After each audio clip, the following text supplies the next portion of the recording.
Saudara, Presiden Amerika Serikat Donald Trump memberlakukan tarif imbal dasar dan bea masuk sebesar 32% bagi Indonesia atau disebut tarif resiprokal baru. Lalu seberapa besar sebenarnya nilai ekspor Indonesia ke Amerika Serikat selama ini?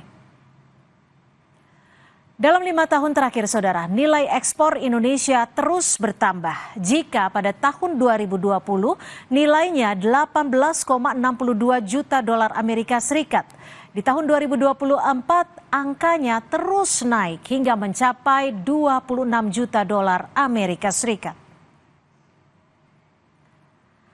Lalu saudara, kalau kita lihat sektor komoditas apa saja yang menjadi ekspor unggulan Indonesia ke Amerika Serikat. Seperti kami kutip dari data BPS, ada beberapa komoditas seperti mesin dan perlengkapan elektrik termasuk peralatan listrik yang diekspor dalam 2 tahun terakhir. Lalu di tahun sebelumnya ada sektor pakaian jadi yang nilainya bisa mencapai hingga 4,4 miliar dolar Amerika Serikat.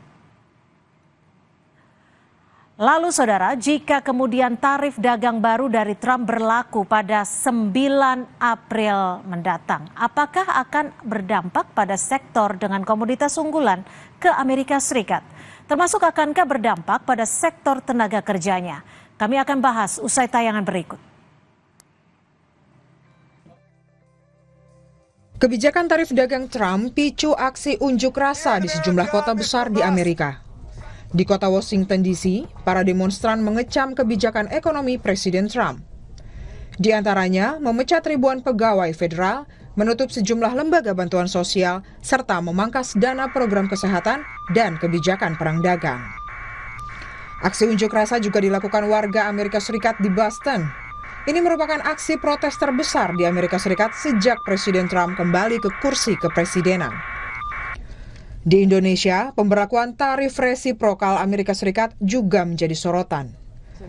Presiden Prabowo saat bertemu 6 pemimpin redaksi media menjelaskan komoditas industri kita yang akan berat menghadapi tarif dagang Amerika Serikat, salah satunya komoditas tekstil. Presiden Prabowo juga menegaskan Indonesia harus berani membuka pasar baru dan tidak bergantung terhadap pasar Amerika Serikat. Tekstil, sepatu, garment, dan furniture. Ya, ini berat karena ini padat karya. Tapi kita akan cari jalan keluar. Kita harus berani mencari pasar baru. Kita ini terlalu manja juga sih. Ya, kita tuh selama ini tertarik oleh ekonomi Amerika, benar, karena ini kan sistem ekonomi yang Amerika ajarkan kepada kita, kan? Sejumlah langkah juga telah dilakukan Presiden Prabowo. Salah satunya bertemu dengan Perdana Menteri Malaysia membahas tarif dagang Trump. Presiden Prabowo Subianto bilang Indonesia akan melakukan perundingan untuk mencapai hubungan yang setara dan adil bagi kedua negara. Presiden Prabowo juga akan mengutus tim ke Amerika untuk mencari solusi tarif dagang Trump. Menteri Koordinator Bidang Perekonomian Erlangga Hartarto menyebut Menteri Perdagangan negara-negara di ASEAN akan mengutamakan negosiasi dalam menghadapi tarif dagang Amerika Serikat. Dan dengan beberapa negara ASEAN, Menteri Perdagangan atau Commerce, saya juga berkomunikasi selain dengan Malaysia juga dengan DPM Singapura, dengan Kamboja dan yang lain untuk mengkalibrasi sikap bersama ASEAN. Pemimpin atau Menteri Perdagangan akan bertemu tanggal 10, Pak Mendak mungkin akan hadir di sana, di mana ASEAN akan mengutamakan negosiasi. Jadi ASEAN tidak mengambil langkah retaliasi, tetapi Indonesia dan Malaysia akan mendorong yang namanya trade investment TIFA. Namun, Presiden Prabowo optimistis Indonesia punya kekuatan untuk menangkal segala tantangan ekonomi, termasuk dampak tarif Trump. Tim Liputan, Kompas TV. Dan saudara, untuk membahas lebih dalam lagi terkait dengan kebijakan tarif dagang yang dikeluarkan Presiden Amerika Serikat Donald Trump, sudah bergabung dengan kami Ibu Telisa Aulia Valianti selaku Guru Besar Fakultas Ekonomi dan Bisnis Universitas Indonesia, dan Pak Beni Sutrisno, Ketua Umum Gabungan Perusahaan Ekspor Indonesia. Selamat malam Pak Beni dan juga Ibu Telisa, terima kasih sudah bergabung bersama kami di Sapa Indonesia Malam. Selamat malam semuanya. Ya Pak Beni, ini kalau bisa dikatakan apa sebenarnya dampak ataupun efek langsung yang terasa oleh para eksportir terkait dengan kebijakan resiprokal ini? Ya, nanti akhirnya yang menentukan adalah pembeli di Amerika. Kalau kita, ini kan masih belum final ya, artinya pemerintah Indonesia akan lakukan negosiasi bersama-sama negara ASEAN. Tapi kalau misalnya ini final, tentu akan ada efek terhadap volume pesanan dari Amerika kepada kita. Kalau ada dari negara yang lain yang lebih kompetitif tarifnya. Tapi selama ini yang saya lihat, Indonesia lebih kompetitif dibandingkan pesaing kita yang utama adalah Vietnam sama China. Nah, dengan Thailand pun kita lebih kompetitif. Nah, saya kira kita nggak usah terburu-buru dan pemerintah sudah akan lakukan kirim misi dagangnya untuk lakukan negosiasi dengan USTR dengan harapan bisa memberikan satu penurunan tarif yang ada saat ini. Itu kan hal lain, tapi jika bisa dilihat dalam jangka pendek, jika memang ini tetap menjadi kebijakan yang ada 32%, dampak pendeknya kepada para eksportir seperti apa? Dampak pendeknya adalah pengurangan volume ekspor kita ke Amerika. Itu singkatnya begitu. Nah, pada akhirnya memang sudah waktunya kita mulai, kan Amerika itu kalau nggak salah menurut Pak Menko dalam sisi perdagangan dunia hanya 17%, jadi 83% di luar Amerika. Nah, jadi itu udah waktunya kita juga harus melangkah di luar Amerika secara serius. Oke, Bu Telisa, Pak Prabowo menyatakan optimistis Indonesia punya kekuatan, jadi jangan takut. Sebenarnya kekuatan apa sih yang dimiliki oleh Indonesia sehingga mungkin bisa menjadi daya tawar bagi Indonesia? Ya, Indonesia kan memiliki pasar yang besar ya, karena kan sebetulnya Amerika juga menyasar Indonesia sebagai pasar ekspor, terutama kalau kita lihat adalah untuk produk teknologi. Contoh kecil saja kan seperti Apple, iPhone itu kan termasuk Indonesia adalah pasar yang besar ya. Makanya kemarin Indonesia kan bernegosiasi bahwa Apple harus berinvestasi di Indonesia karena penjualannya saja sudah puluhan triliun gitu di Indonesia, misalkan seperti itu. Nah, jadi kan sebetulnya untuk produk-produk teknologi Amerika sangat mengandalkan pasar negara-negara berkembang yang besar. Mungkin itu salah satu posisi tawar pertama. Kemudian yang kedua, kalau tadi saya lihat menyimak perbincangan Pak Presiden adalah bahwa kita harus aktif dalam mencari pasar selain Amerika. Jadi selain dari posisi tawar kita sebagai negara yang pertumbuhan ekonominya tinggi, sebagai besar juga di Asia dan ASEAN seperti itu. Nah, kita juga punya posisi tawar adalah dalam hal bahwa ya kita juga harus inovatif dalam mencari pasar yang lain gitu ya, non-tradisional market itu yang harus dituju gitu kan. Nah, tapi itu yang salah satu ini, dan kemudian yang ketiga juga mungkin Indonesia memiliki sumber kekayaan alam seperti logam tanah jarang, kemudian juga nikel yang dianggap itu cukup strategis di dunia untuk energi baru terbarukan. Mungkin itu tiga hal ya yang dianggap bahwa kita tuh masih punya posisi tawar, namun Indonesia kan tetap tidak memilih retaliasi. Jadi bukan berarti karena punya posisi tawar terus akan melakukan posisi retaliasi, tapi setidaknya untuk memberikan optimisme bahwa kita jangan takut untuk terpuruk, tapi kita harus bangkit lah melawan ya dalam tanda kutip, tapi melawan dengan smart, yaitu dengan strategi negosiasi tadi yang disampaikan. Oke, Pak Beni, kalau Indonesia banyak mengekspor dari elektronik, tekstil, alas kaki, palm oil, furniture, kira-kira pasar baru mana nih yang bisa dijadikan langkah alternatif sebagai pengganti pasar Amerika Serikat? Saya kira kita belum pernah serius menggarap benua Afrika ya, di mana benua Afrika juga penduduknya kalau nggak salah sekitar 2 miliar orang di sana, dan mereka masih secara ekonomi masih menengah bawah lah, masih potensi tumbuhnya masih besar. Ya memang itu aspek keuangan, aspek perbankannya memang harus dijembatani. Nah ini yang kita kurang serius karena memang pasar-pasar itu dimanfaatkan oleh trader saja dari Timur Tengah. itu melakukan trading terhadap Afrika. Sementara kita sebagai negara yang punya manufacturing, kita belum serius menghadap ke sana.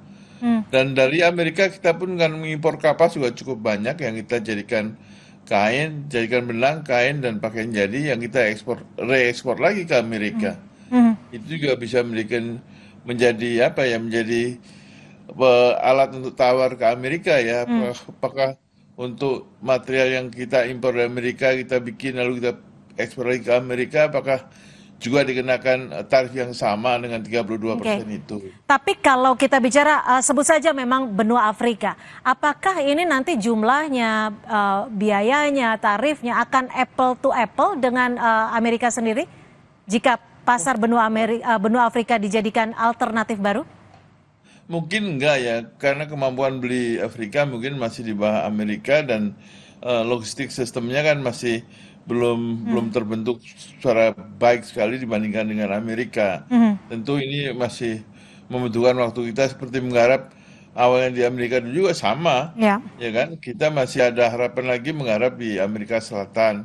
Amerika Selatan, negara-negara Mercosur itu kita masih belum serius, padahal kita sudah punya SEPA dengan Chile, tapi kita belum isi barang-barang untuk masuk ke Chile dan negara-negara Amerika Selatan itu.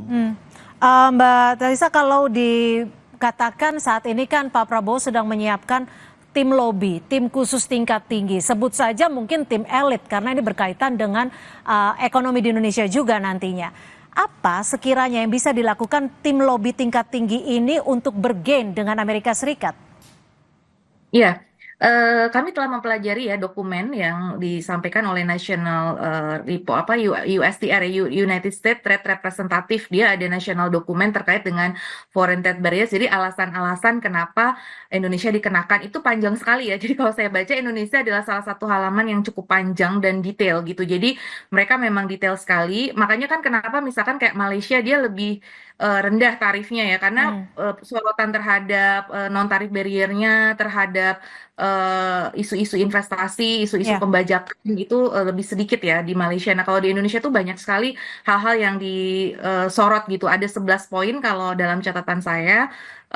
Itu jadi tim elit ini nanti akan menyisir ya seharusnya 11 poin ini. Jadi harus melihat dari argumen mereka seperti apa dan kemudian menyiapkan argumen kita gitu. Jadi karena USTR sendiri menyatakan bahwa mereka terbuka dengan proposal yang disampaikan untuk negosiasi. Nah, jadi kan ada selalu room for negotiation. Nah, dari situ kita bisa menyampaikan misalkan mereka misalkan keberatan dengan beberapa hal ya terkait dengan persyaratan halal misalkan untuk produk-produk pangan dan agriculture-nya. Nah, Indonesia mungkin bisa menyampaikan kenapa Indonesia itu memang perlu ya, karena ya penduduknya banyak Muslim dan tentu itu halal menjadi suatu kewajiban seperti itu. Nah, itu kayak dijelaskan seperti itu.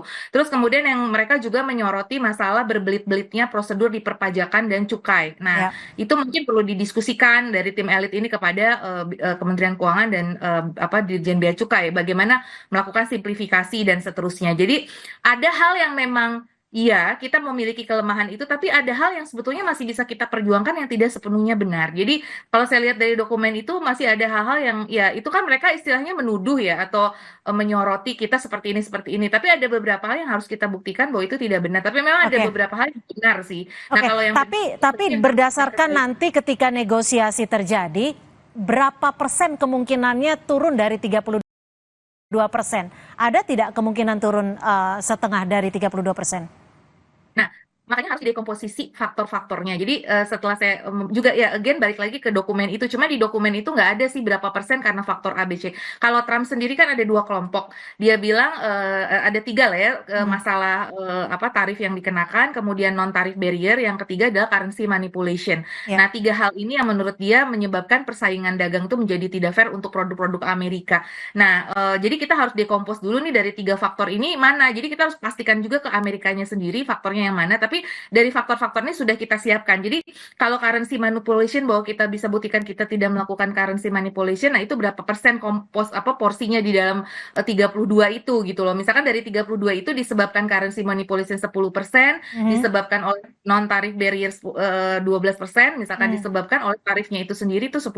Nah, itu kita bisa perjuangkan yang itu. Oh, kita tidak kok melakukan currency manipulasi. Mana buktinya Indonesia melakukan currency? Padahal di dalam IMF Artikel 4 itu kita seringkali disebutkan rupiah kita sesuai dengan fundamental. Oke. Nah, berarti kan kita nggak melakukan currency manipulasi. Itu kita buktikan. IMF kan Amerika juga di dalamnya. Nah, itu harus kita buktikan. Nah, non-tarif barrier memang beberapa kita harus argue ya. Kita harus punya ahli-ahli dan expertnya untuk argue terkait Oke. itu. Pak Beni, lalu dari teman-teman eksportir sendiri sudah belum memberikan masukan kepada pemerintah agar negosiasi bisa menjadi titik terang khususnya bagi para eksportir? Ya, kita di GPI kita memberikan input kepada Kadin dan Kadin mewakili asosiasi di dalam memberikan masukan kepada timnya Presiden, dalam hal ini Pak Menko Perekonomian.